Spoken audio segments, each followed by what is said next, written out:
October 14th, 1943. 27,000 feet above Schweinfurt, Germany. Lieutenant Colonel Bayerle pressed his oxygen mask tighter against his face as he watched through the plexiglass nose, the industrial of his B-17 Flying Fortress. Below, ball-bearing heart of Nazi Germany's production sprawled across the landscape like a metallic cancer. Around him, 291 American bombers maintained their tight formations. Their engines drove the thin air. Wartening with mechanical determination through Ley couldn't see were the 300 German fighters climbing toward them from airfields across the Reich. Their pilots grinning behind their masks as they calculated the mathematics of slaughter. In exactly 17 minutes, the sky would erupt into the most devastating aerial battle in American military history. 60 bombers would fall from the sky in flames. Over 600 men would die, American air disappear, or spend the rest of the war behind barbed wire. The survivors would limp home to air bases where empty bunks stood like tombstones, testament to the catastrophic failure of American air doctrine. But hidden in the carnage of Black Thursday lay the seeds of transformation. In design studios and engine plants thousands of miles away, engineers were perfecting a fighter that would rewrite the rules of aerial warfare. The Germans laughing at American bombers that autumn afternoon had no idea they were witnessing the last act of their air superiority. And that was the moment the entire war shifted. Time. This video examines published, though almost no one realized it at their sources for educational purposes. Interpretations are attributed. No claims are asserted as fact without citation. The sound of laughter echoed through the operations room at Luftwaffe headquarters in East Prussia as intelligence officers reviewed the latest reports from the Western Front. According to German military records from late 1943, enemy bomber formations were suffering unprecedented casualties during deep penetration raids into the Reich. The Americans, they noted with barely concealed amusement, had committed themselves to a daylight bombing strategy that violated every principle of aerial warfare learned during the previous 4 years of combat. Their massive flying fortresses and liberators, bristling with machine guns and loaded with high explosives, lumbered through European skies like pregnant whales, easy prey for experienced German fighter pilots who had perfected their craft over the battlefields of Poland, France, and Britain. We uncover today's secret from the before pages of military history. If you enjoy and overlooked moments that shaped our world, exploring the hidden stories, decisive battles, DD, please take a moment to like this video and subscribe for more untold wartime histories. And let me know in the comments where you're watching from. I'm always amazed how these memories of the past connect us across so many corners of the world. The origins of America's bomber crisis, traced back to a fundamental misunderstanding of modern aerial warfare that had taken root in the corridors of the War Department years before Pearl Harbor. Military historians note that American air doctrine in 1941 was built on a dangerous assumption that would cost thousands of lives. The concept was elegantly simple and catastrophically wrong. Heavily armed bomber formations could fight their way to any target and return without fighter escort. The Boeing B-17 Flying Fortress epitomized this philosophy, bristling with up to 1150 caliber machine guns positioned to create interlocking fields of fire that theoretically made the aircraft invulnerable to fighter attack. This doctrine emerged from the strategic bombing theories of the 1930s, when American air planners studied the potential of precision daylight bombing against enemy industrial targets.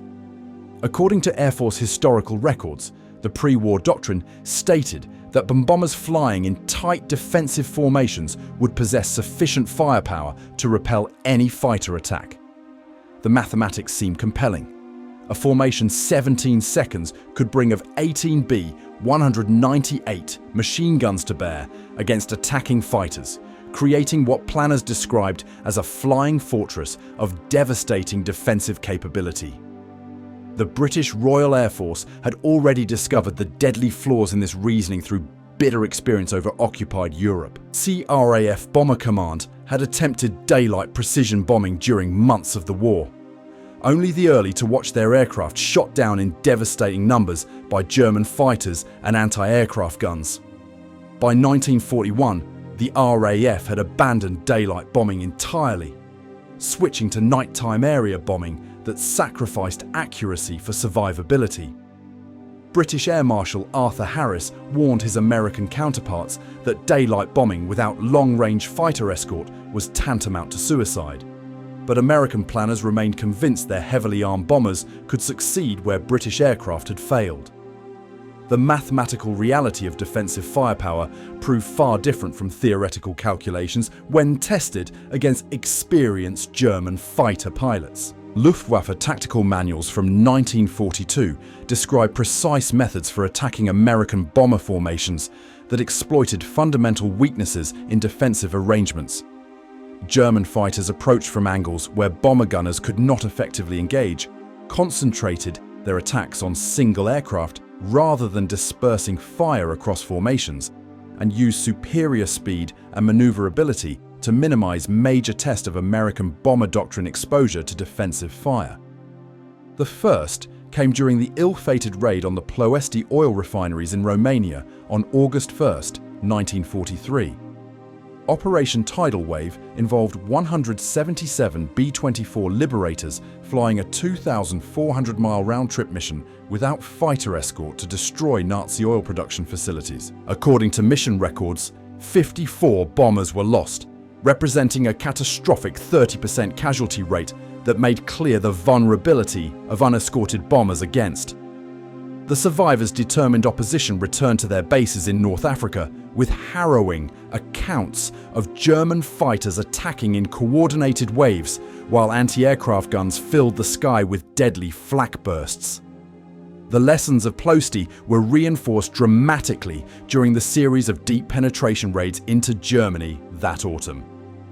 The Schweinfurt-Regensburg mission of August 17, 1943, saw 60 bombers shot force of 376 down out of A, while the October 14th return to Schweinfurt cost another 60 aircraft from a force of 291 bombers. Military historians describe these losses as unsustainable, representing casualty rates that would eliminate entire bomb groups within weeks if continued. The psychological impact on surviving crews was equally devastating, with bomber personnel calculating that their chances of completing a 25-mission tour alive were approximately 1 in 4. German fighter tactics during this period demonstrated the sophisticated understanding of aerial warfare that American planners had underestimated. Luftwaffe pilots avoided engaging Allied escort fighters whenever possible, instead positioning themselves just beyond the range of P-47 Thunderbolts and Royal Air Force Spitfires. When American escorts reached their fuel limits and England turned back toward, German fighters then now pounced on defenseless bomber formations with.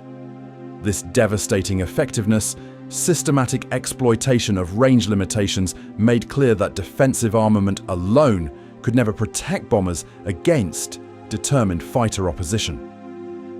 The crisis deepened as German fighter strength increased throughout 1943. Intelligence reports indicated that Luftwaffe day fighter units were being pilots, transfer reinforced with experience from other theatres, while aircraft on single production Focus engine fighters optimized for bomber interception. The Focke-Wulf 190 and Messerschmitt 109 proved particularly effective against American bombers, combining power and armor speed, fire protection that allowed them to close with B-17 and B-24 formations despite defensive fire. By late 1943, the sustainability of the American daylight bombing campaign was in serious doubt. Loss rates approaching 10% per mission meant that bomber crews had virtually no chance of surviving their required tour of Bund duty. Empties in Q-England onset, huts across bore silent testimony to the price of flawed doctrine, while replacement crews arrived knowing they were likely flying to their deaths. Morale plummeted as bomber personnel watched their aircraft return from missions with dead and wounded crewmen, shattered plexiglass, and wings punctured by cannon shells. The strategic implications extended far beyond casualty figures. American bombers were damaged on German war, inflicting minimal production because they could only reach targets within range of existing escort fighters. The most important industrial complexes lay deep within the Reich, beyond the protective umbrella that P-47 Thunderbolts could provide, even with external fuel tanks. This geographic limitation meant that Nazi Germany's most critical war industries remained essentially untouchable by American air power. The suspension of deep penetration bombing missions in late 1943 represented an admission that pre-war doctrine had failed catastrophically. According to 8th Air Force records, bomber operations were restricted to targets within escort fighter range, effectively conceding air superiority over the German heartland to withdrawal-preserved bomber, the Luftwaffe. This tactical cruise from complete annihilation but abandoned the strategic goal of destroying Nazi war production through precision bombing. Unknown to the German pilots celebrating their aerial victories, events were already in motion that would transform the air war completely within months. In design offices and production facilities across America and Britain, engineers were perfecting modifications to an aircraft that had shown promise but lacked the high-altitude performance necessary for European combat. The North American P-51 Mustang had demonstrated exceptional speed and range at low altitudes, but its Allison engine limited effectiveness above 20,000 feet where the air war. The solution over Europe was Fort Lay in an unlikely international collaboration between American manufacturing capability and British engineering expertise. Rolls-Royce engineers had developed the Merlin engine with a sophisticated two-stage supercharger that maintained power output at extreme altitudes. When married to the P-51 airframe, this engine combination would create the most capable long-range fighter of the war, an aircraft that could escort bombers to any target in Europe and defeat German fighters in aerial combat. The first Merlin-powered P-51B Mustangs began arriving in England during December 1943, just as the crisis in bomber losses reached its peak. These aircraft possessed an operational range exceeding 1,600 miles with external fuel, tanks sufficient to escort bomber formations to Berlin, and return to English Merlin engine provided exceptional bases. More importantly, the performance at altitudes above 25,000 feet, allowing P-51 pilots to engage German fighters on equal or superior terms at the heights where combat typically occurred. The transformation would prove as dramatic as it was swift, but first the Mustang had to prove itself in the crucible of aerial combat over Nazi Germany. The transformation began in ways that German intelligence would never detect.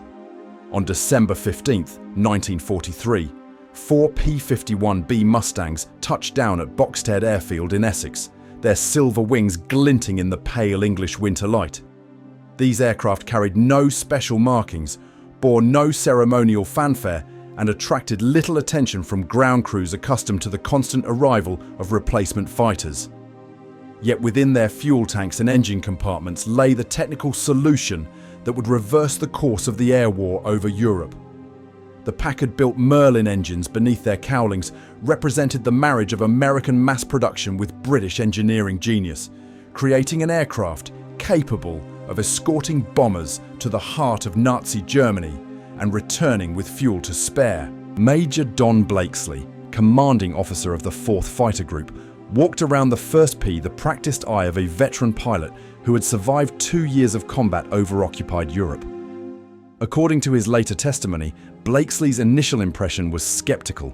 The Mustang appeared smaller and more fragile than the ruts his unit had been flying P-47 Thunderbolt, lacking the massive radial engine and robust construction that had earned the Thunderbolt its reputation as a pilot-protective fighter. What Blakesley could not immediately appreciate was that the P-51's sleek airframe and efficient design represented a fundamental advance in aeronautical engineering that would prove far more significant than raw structural strength. The first combat evaluation flights revealed performance characteristics that exceeded every expectation.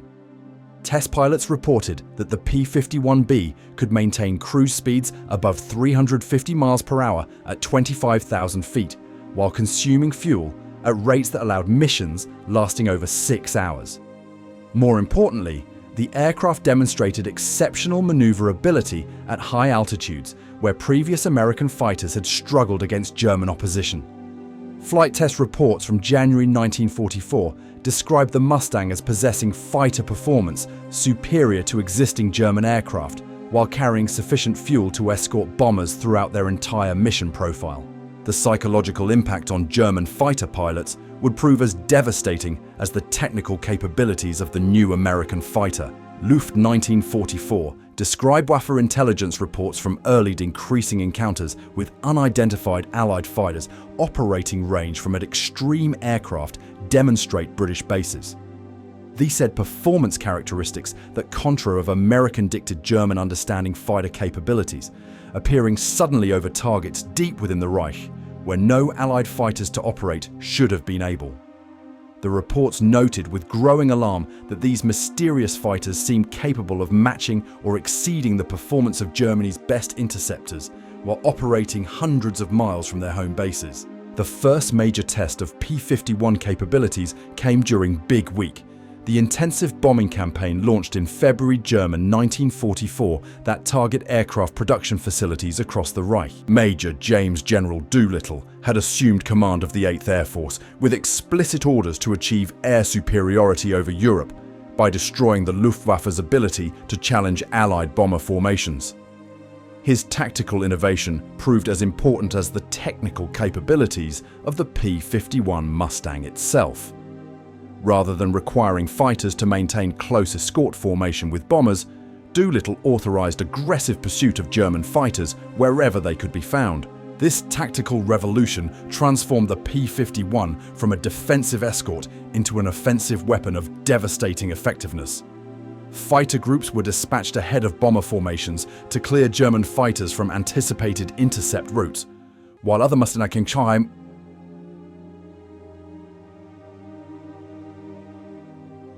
raid Pan freely across German airspace, hunting for targets of opportunity. The psychological effect on Luftwaffe pilots was immediate and profound. German fighters could no longer position themselves safely beyond escort range to wait for bombers, knowing that American fighters might appear anywhere within the Reich at any time. The February 20th mission to Leipzig provided the first dramatic demonstration of the P-51's war-winning potential. According to 8th Air Force records, over 1,000 American bombers, escorted by more than 800 fighters, penetrated deep into Germany to attack aircraft manufacturing facilities. The mission represented the largest daylight bombing raid in aviation history to that point, made possible only by the extended range capabilities of the P-51 Mustang. German opposition was fierce fighter, but ultimately futile, as Luftwaffe units found themselves outnumbered and outmaneuvered by American fighters operating at the limits of their previous defensive per statistic scimitar. The loss week revealed the transformation from big that P-51 operations had achieved in bomber survivability, where previous deep penetration raids had suffered casualty rates approaching 10%. The February mission saw bomber losses drop to approximately 3%, despite attacking heavily defended targets. More significantly for German strategic planning, Luftwaffe fighter losses during Big Week reached catastrophic proportions. Intelligence estimates suggested that Germany lost over 300 fighter aircraft and nearly 100 experienced pilots during the 6-day campaign, casualties that could not be replaced given the Reich's increasingly strained training and production resources. The March 1944 raids on Berlin marked the symbolic culmination of American air power projection into the heart of Nazi Germany. On March 6th, over 800 American bombers, escorted by 900 fighters, attacked the German capital in broad daylight, demonstrating conclusively that no target within the Reich remained beyond the reach of Allied air power. The psychological impact of American bombers over Berlin during daylight hours was profound, both for German civilians who witnessed the raid and for Nazi leadership who understood its strategic implications. German fighter pilots interviewed after the war described the March Berlin raids as a turning point in their understanding of the air war's trajectory. The appearance of American fighters over the German capital represented more than tactical success. It demonstrated American industrial and logistical capabilities that Germany could not match. Luftwaffe units found themselves fighting not just superior aircraft, but an enemy that could project overwhelming force across the entire European continent while maintaining operational tempo that German forces could not sustain. The production statistics behind P-51 operations reveal the industrial foundations of American air superiority that German planners had failed to anticipate. North American aviation's manufacturing facilities were producing over 500 P-51 aircraft monthly by mid-1944, while Packard's engine plants delivered Merlin power plants at rates that exceeded German fighter production across all manufacturers combined.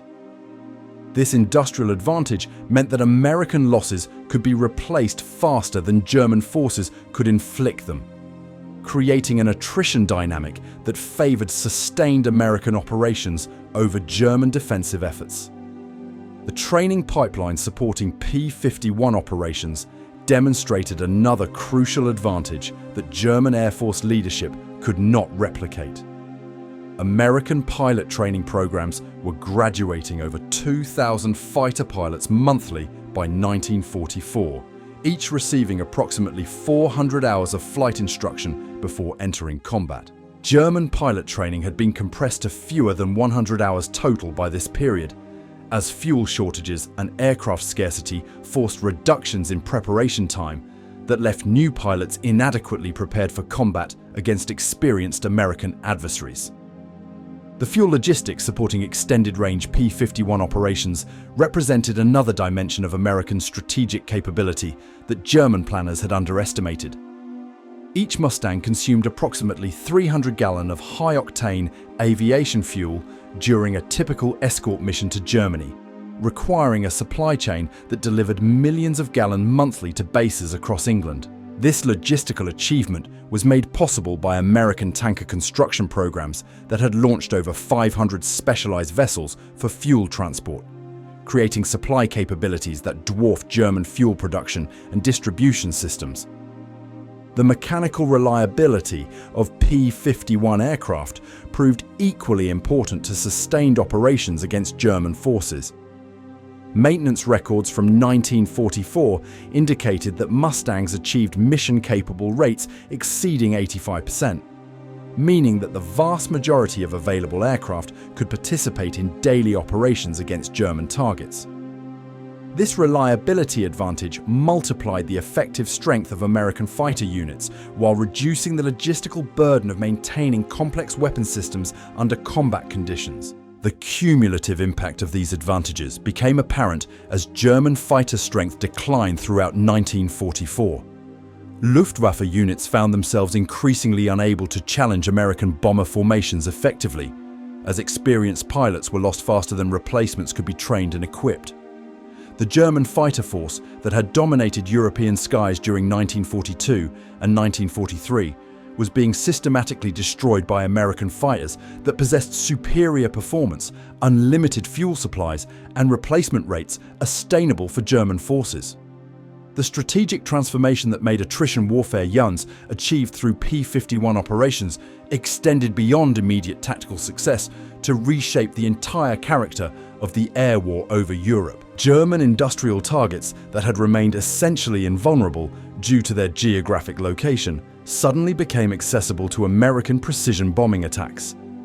The psychological impact on German war production was immediate, as factory workers and managers understood that no location within the Reich offered sanctuary from American air attack.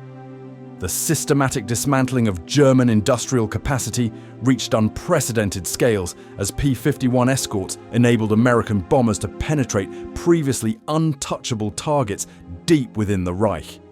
According to industrial warfare studies, German aircraft production facilities that had operated with virtual immunity throughout 1942 and 1943 suddenly found themselves under relentless attack by formations that could reach Europe. the Any Target Within Occupy Messerschmitt factory at Regensburg, the Focke-Wulf plants at Bremen and Marienburg, and the Junkers facilities at Dessau all suffered devastating precision bombing attacks that reduced production capacity by over 60% within 6 months of sustained P-51 escort operations. The ripple effects of this industrial destruction cascaded through every aspect of German military capability. Intelligence reports from captured German documents revealed that aircraft deliveries to frontline units dropped precipitously as manufacturing facilities struggled to maintain production under constant bombardment. Luftwaffe mechanics reported increasing difficulty obtaining spare parts for damaged aircraft, while pilot training programs faced severe reductions as fewer training aircraft became available. The industrial foundation supporting German air power was crumbling under the weight of American bombing precision made possible by long-range fighter escort. German attempts to relocate critical production facilities to underground locations or disperse sites proved inadequate against the sustained pressure of American air operations. Engineering studies from the period indicate that moving complex aircraft manufacturing to alternate locations resulted in significant production delays and quality control problems that further reduced German fighter availability. The expertise required to manufacture precision aircraft components could not be easily transferred to hastily constructed facilities, creating bottlenecks that compounded the effects of direct bombing damage. The psychological warfare aspect of P-51 operations proved as devastating as their direct military impact on German civilian morale and industrial productivity. Workers at aircraft factories reported that the constant threat of American bombing attacks created chronic stress and absenteeism that reduced undamaged. According productivity, even when facilities remained to captured German labor reports, the knowledge that American fighters could appear anywhere within the Reich at any time generated that underm sense of vulnerability and confidence in German defensive capabilities. The intelligence advantages provided by long-range fighter of German industrial capacity and operations transformed American understanding defensive preparations. P-51 pilots returning from escort missions provided detailed reconnaissance reports about German airfield activities, aircraft deployments, and infrastructure conditions that proved invaluable for mission planning. This intelligence-gathering capability, combined with the Mustang's ability to photograph targets during high-speed passes, created a comprehensive picture of German military capabilities that had been impossible to obtain during the limited-range fighter. The tactical evolution of P operations of 194,351 operations demonstrated American adaptability and innovation that German planners struggled to counter effectively. Fighter groups developed specialized techniques for different phases of escort missions, with some units focusing on high-altitude interception while others concentrated on low-level strafing attacks against German airfields. This tactical flexibility meant that German defensive planning faced constantly changing threats that required resources and attention across multiple operational dimensions simultaneously. The coordination between P-51 fighters and heavy bomber formations reached levels of precision that maximized the effectiveness of both weapon systems. According to 8th Air Force tactical manuals from 1944, escort fighters were positioned to provide protection during the most vulnerable phases of bombing missions while maintaining freedom opportunities arose. This coordination required to pursue German interceptors when extensive training and communication procedures that demonstrated the sophisticated operational capabilities American forces had developed through combat experience. The fuel and logistical requirements supporting sustained P-51 operations illustrated the industrial supremacy that made American air power projection possible across continental distances. Each major bombing mission required thousands of gallons of high-octane aviation fuel delivered to bases across England, along with specialized equipment for servicing aircraft operating at extreme ranges. The supply chain supporting these operations included storage facilities and transportation networks that demand dedicated fuel ships. Specialized forces could not disrupt despite extensive submarine and bombing campaigns against Allied logistics. The maintenance and technical support systems developed for P-51 operations created reliability standards that exceeded German capabilities even under optimal conditions. American ground crews achieved turnaround times that allowed the same aircraft to participate in multiple missions per week, while German fighter units struggled to maintain operational readiness with limited spare parts and increasingly inexperienced maintenance personnel. This operational tempo advantage multiplied the effective strength of American fighter units while stretching German resources to breaking points. The pilot replacement and training programs supporting P-51 operations demonstrated American human resource capabilities that German planners had fundamentally underestimated. Flight D states were training facilities across the unit, graduating replacement pilots at rates that exceeded combat losses by substantial margins, ensuring that American fighter units maintained experienced leadership and operational effectiveness. German pilot training programs, constarcity, cool-rained by fuel shortages and aircraft SCD, not match these replacement rates even when accounting for lower initial German loss rates. The weather and seasonal factors affecting P-51 operations revealed American operational planning capabilities that adapted successfully to European climate conditions. Engineering modifications to aircraft systems ensured reliable operation in the harsh weather conditions common over Northern Europe, while operational procedures developed through experience allowed missions to continue under marginal weather that would have grounded earlier fighter types. This all-weather capability meant that German forces could not rely on seasonal or meteorological factors to provide respite from American air operations. The electronic warfare and communication systems integrated with P-51 operations provided coordination capabilities that exceeded German defensive response times. Radio equipment installed in Mustang fighters allowed real-time coordination between escort units and bomber formations, enabling tactical adjustments that could exploit developing situations or respond to changing German defensive deployments. German forces, operating with less sophisticated communication systems, found themselves consistently reacting to American initiatives rather than implementing coherent defensive strategies. The photographic reconnaissance capabilities provided by P-51 operations created intelligence advantages that transformed Allied understanding of German military dispositions and industrial capacity. High-speed reconnaissance variants of the Mustang could photograph vast areas of German territory during single missions, providing intelligence that had previously required multiple specialized reconnaissance with limited flight coverage. This intelligence-gathering capability allowed American planners to identify high-value targets and assess the effectiveness of previous bombing campaigns with unprecedented accuracy. The night fighter variants and specialized P demonstrated American technological 51 configurations adapt designers' strugglability that German aircraft to match with limited development resources. Modified Mustangs equipped for night operations extended American air superiority into darkness hours that had previously provided German forces with operational sanctuary. These specialized configurations required sophisticated radar and navigation equipment that reflected American electronic technology, advantages that were becoming increasingly decisive in aerial warfare. The ground attack capabilities developed for P-51 operations transformed the aircraft from purely defensive escorts into offensive weapons that could attack German ground forces and infrastructure directly. Fighter bomber variants carrying bombs and rockets proved devastatingly effective against German transportation networks, airfields, and military installations throughout occupied Europe.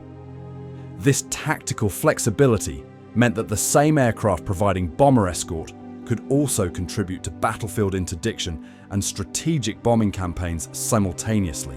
The industrial espionage and technical intelligence gathered through P-51 operations provided insights into German aircraft development programs that influenced Allied strategic planning and technological development priorities. Captured German aircraft and equipment analyzed by American technical intelligence revealed performance characteristics and design approaches that informed American aircraft development programs. This intelligence advantage allowed American designers to anticipate German technological developments and maintain performance superiority in successive aircraft generations. The diplomatic and political implications of P-51 operations extended beyond immediate military effects to influence Allied relationships and post-war planning considerations. The demonstration of American industrial and military capabilities through sustained long-range air operations provided leverage in strategic discussions with British and Soviet allies about post-war European arrangements. German political leadership understood that American air power projection capabilities would remain decisive factors in any post-war European security environment. The economic warfare aspects of P-51 enabled bombing campaigns, created cascading effects throughout German-controlled territory that extended far beyond immediate target destruction. Transportation networks disrupted by precision bombing attacks created supply shortages that affected civilian populations and military units across occupied Europe. The psychological impact of demonstrating American ability to attack any target within the Reich contributed to declining German civilian morale and increasing resistance activities in occupied territories. The technological legacy of P-51 development influenced post-war aviation design and military doctrine in ways that extended American air power advantages into the jet age. Engineering lessons learned from Mustang operations informed the development of subsequent fighter aircraft, while operational procedures developed during escort missions became foundation elements of American air power doctrine. The industrial capabilities demonstrated through P-51 mass production provided confidence for even more ambitious aviation development programs that would maintain American technological superiority in subsequent decades. The strategic bombing campaign, enabled by P-51 escort operations, achieved objectives that fundamentally altered the balance of industrial capacity between American and German war production.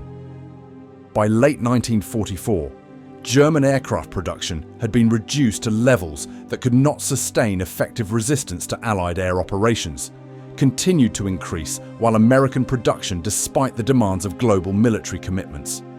This industrial imbalance created conditions that made German defeat inevitable, regardless of tactical successes that might be achieved in individual battles. The personnel and training advantages accumulated through P-51 operations created American Air Force capabilities that would prove decisive not only in the European theater, but also in subsequent conflicts throughout the remainder of the war. Experienced pilots and ground crews who mastered long-range fighter operations became the foundation for expanding the Pacific theater of air operations where similar range and endurance requirements would prove crucial for defeating Japanese forces across vast ocean distances. The culmination of this aerial transformation would play out over the skies of Germany in ways that would fundamentally alter the strategic calculus of World War II. By spring 1944, the mathematical precision of American air operations had created what German military analysts privately described as an unsustainable equation. According to captured Luftwaffe planning documents from this period, German Fighter Command calculated that they were losing experienced pilots at a rate of 1 per month rate of approximately 15% per major engagement, while American replacement rates exceeded their combat losses by margins that German industrial capacity could never match.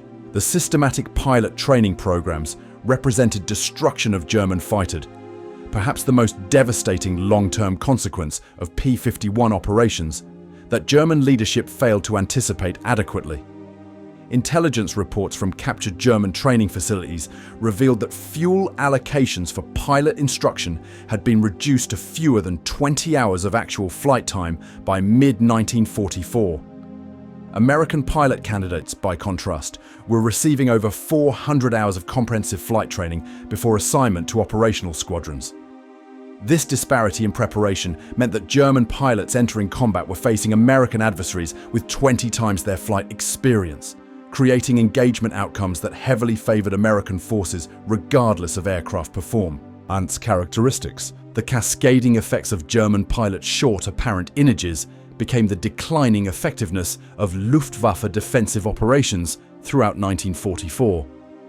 According to post-war interviews with German fighter commanders, experienced squadron leaders were being killed or captured faster than replacement pilots could be trained to assume leadership roles. This cohesion meant breakdown in unit that German fighter formations increasingly operated with inexperienced pilots led by equally inexperienced commanders, resulting in tactical coordination that American fighter pilots described as increasingly chaotic and ineffective. The fuel crisis affecting German air operations by late 1944 demonstrated the industrial vulnerabilities that P-51 ported bombing campaigns had successfully exploited.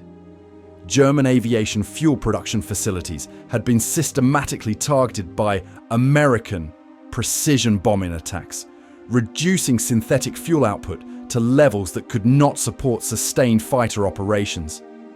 According to German fuel production records captured after the war, aviation gasoline availability had dropped to approximately 30% of 1943 levels by December, restrictions on training 1944, forcing severe flights and operational missions that further degraded German defensive capabilities. The psychological impact on remaining German fighter pilots reached levels that American intelligence analysts described as approaching complete demoralization. Intercepted German radio late 1944 revealed pilots' communications from expressing doubt about their chances of survival and questioning the strategic value of continued resistance against American bomber formations. The knowledge that American fighters could appear anywhere within the Reich at any time had created what German medical officers termed operational fatigue syndrome, manifesting in physical symptoms that reduced pilot effectiveness even when aircraft and fuel remained available. The strategic bombing results achieved through P-51 escort operations by late 1944 had fundamentally altered German industrial capacity in ways that made continued effective resistance increasingly impossible. According to Allied bombing survey data compiled after the war, German aircraft production had been reduced to approximately 40% of peak output levels, while critical components manufacturing had suffered even greater disruptions.